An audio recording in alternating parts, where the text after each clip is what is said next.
Hello, and I hope you find you well. I'm going to read a few poems now on mining, poems that I've written, and they're all based on the life of miners and mainly around the period of World War II, and I hope you enjoy them. My first poem is called The Forgotten Conscripts, and it's dedicated to all miners, but in particular the Bevan boys. My call-up papers came through the door, and I wondered where I would spend the war. In the Royal Marines or the Navy at sea? In the Army, oh where would it be? I might be a pilot or a rear gunner too, a Brooklyn boy in RAF blue. So off I went to ask where I'd go. 'Twas 10, I was told, you're going below. For your number, my son, is 1 in 10. You're going to be with the colliery men.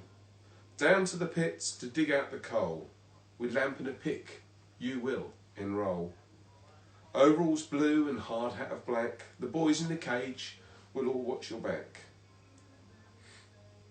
And what you are doing is essential to all, for without the call, our country may fall. Not all of those enlisted became fighting men.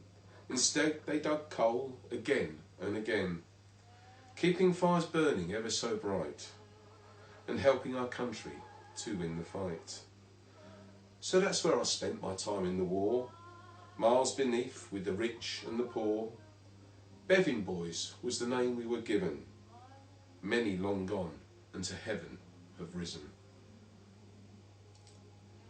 The next poem I'm going to read to you is basically dedicated to all the miners again, but many suffered terrible lung diseases, and this sort of touches on that.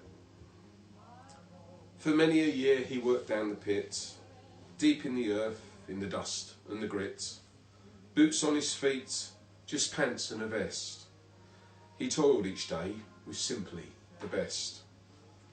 They all wore a smile and had a firm hand. No finer worker would you find in this land.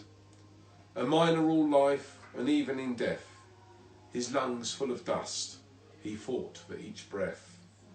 A lamp on his head that shone oh so bright, but now he has gone, so has the light. The next poem is a little bit, again, touches on the way that the men start their day. It's 6 o'clock and they make their way along the path in a field full of hay, where golden sun warms the ground and birds sing out a wonderful sound. In a meandering line, one by one, they trudge the path, father and son. Yes, every day and every night, the colliers march to the pit just out of sight. Snapped in packed with bread and ham, an apple perhaps for the working man, who soon in the cage will drop below, come summer's sun or winter's snow. After a cup of tea from the pit canteen, they wait their turn to go to the scene, riding on belts or they walk all the way, where they work hard for their pay. Tubs arrive empty and leave the face full. Ponies at first the heavy tubs pull, then out by chain to pit bottom, fossilised fuel of a time long forgotten. Working by lamp, lit the chip away, to earn a bonus on top of their pay. Human moles so deep underground, always alert for a warning sound. Creaking of timbers, small falls of rock, they continue to graft, stopped only by clock. And when to the surface again they all come, they shield their eyes from the bright golden sun.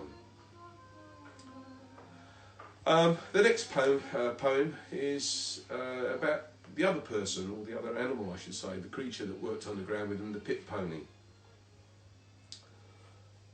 I was only 4 when I started work, but from graft I didn't shirk, hauling tubs down the pit where miners worked in coal and grit. Each day I'd work the shift with men who whistled like a garden wren to haul the tubs from the face at a steady but mighty pace. My mane was clipped and tail cut short, no thighs below at which to snort. Hoofs all shod with shoes of steel, I ate the miner's apple peel. I only worked a shift a day, but down below each week I'd stay, until it was my turn for rest, up to the surface with the rest.